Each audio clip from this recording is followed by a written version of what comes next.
Before Resident Evil, there was one game that completely changed gaming for me. After spending years playing GTA Vice City, Assassin's Creed Black Flag became the game that made me fall in love with historical adventures. Edward Kenway, pirates, naval battles, the leap of faith.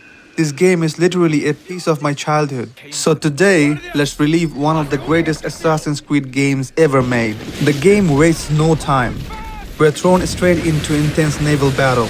Cannons are flying everywhere, ships are getting ripped apart, an assassin boards our ship. Within seconds, he cuts down the captain, and before he can finish Edward, the entire ship explodes. Both of them are thrown into the ocean. The game suddenly flashes back. We see Edward talking to his wife, Caroline. She wants a peaceful life together. Edward wants something bigger. Adventure, money, freedom. He promises he'll be only gone for 2 years. Back in the present, Edward wakes up underwater, swims to the surface, and finally reaches shore. But not alone. The assassin survived too. He offers Edward money to help him get to Havana. Edward agrees for about 5 seconds. Then his inner pirate kicks in. He tries stealing the assassin's gold. The assassin pulls out his pistol. Clicks, nothing. The gun's soaked. Bad day to rely on black powder. So the chase begins. And then one of the most iconic moments in gaming, the leap of faith. Man, no matter how many times I see this, it never gets old. The music, the jump, the nostalgia, absolute chills. Edward finally catches up. The assassin attacks first, but Edward isn't backing down. The two clash swords, and after an intense duel, Edward comes out on top. Duncan Walpole is dead. Searching his body, Edward discovers a huge reward waiting for Duncan in Havana.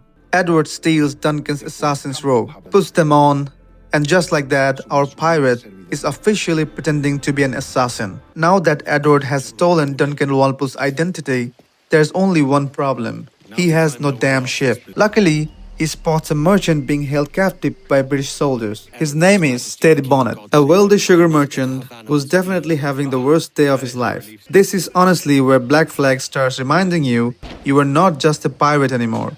You are learning how to think like an assassin. Instead of rushing in swinging swords, I decided to play it smart, sneaking through bushes, silently taking out the guards one by one, and making sure nobody even realized I was there. I always loved this part of Assassin's Creed. Sometimes being patient is way more satisfying than charging straight into a fight. And Steady Bonnet is finally free. Edward introduces himself. Well, not exactly. He tells Bonnet he's Duncan Walpole. Bonnet explains he's heading to Havana anyway, which is literally where Edward needs to go. Now this next part instantly brought back childhood memories. Swimming towards the ship, climbing aboard, taking control of the wheel.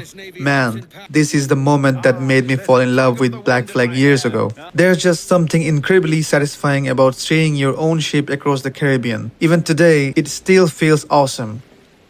As the sails open, and the ocean stretches out in front of us, you can already tell adventure is just getting started. After a peaceful journey, we finally arrived in Havana. And wow, this city still looks beautiful.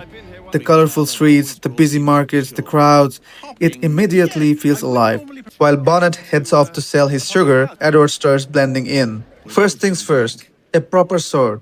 You can exactly pretend to be an assassin while carrying pirate junk. So naturally, a quick shopping trip fixes that problem. Exploring Havana honestly feels nostalgic. Then another viewpoint, and you already know what's coming. Another leap of faith.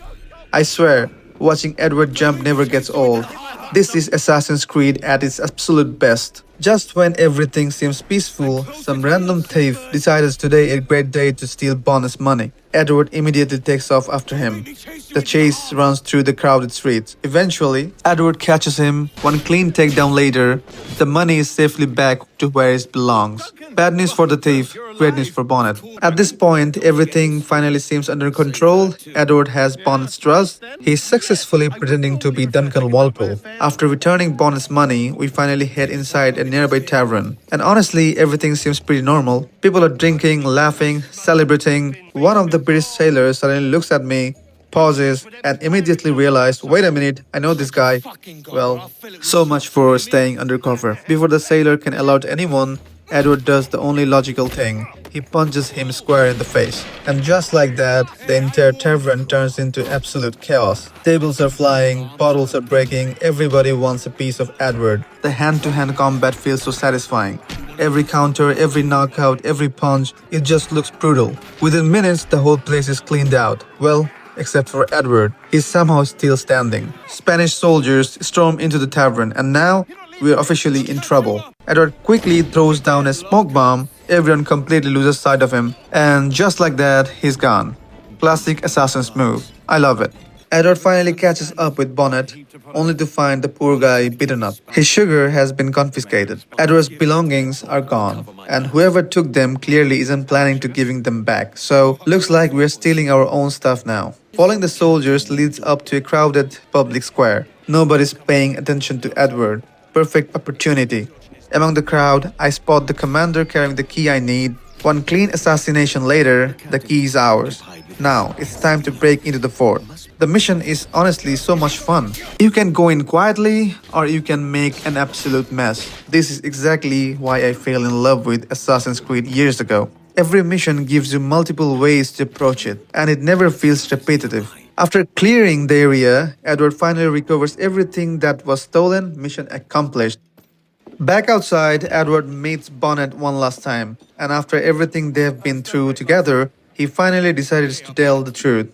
His name isn't Duncan Walpole, it's Edward. Honestly, Bonnet takes the news surprisingly well, maybe because at this point Edward already saved his life more than once. The two shake hands, go their separate ways, new destination, new beginning, and the adventure we have been all waiting for is finally about to begin. Man, coming back to Black Flag after all these years reminded me why this game is still considered one of the best Assassin's Creed games ever made. And trust me, Edward Kenway's journey is only getting started.